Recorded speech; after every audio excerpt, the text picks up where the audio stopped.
ಇವತ್ತಿನವರೆಗೂ ನಾವು ಮಾಡಿಲ್ಲ.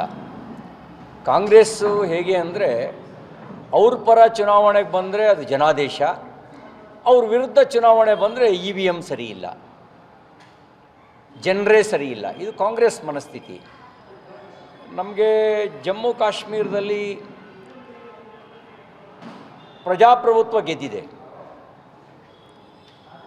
ಭಾರತದ ಸಂವಿಧಾನಕ್ಕೆ ಬಲ ಬಂದಿದೆ, ದೊಡ್ಡ ಪ್ರಮಾಣದಲ್ಲಿ ಜನರ ಸಹಭಾಗಿತ್ವ ಚುನಾವಣೆಯಲ್ಲಿ ವ್ಯಕ್ತ ಆಯಿತು. 68% ಮತ ಚಲಾಯಿಸಿದರು. ಅದು ಭಾರತದ ಗೆಲುವು. ಯಾಕೆಂದರೆ ಕಾಂಗ್ರೆಸ್ನ ತಪ್ಪು ನೀತಿಯಿಂದಾಗಿ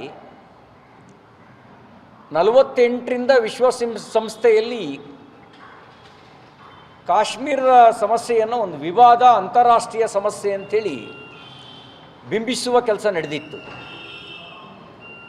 ಜನ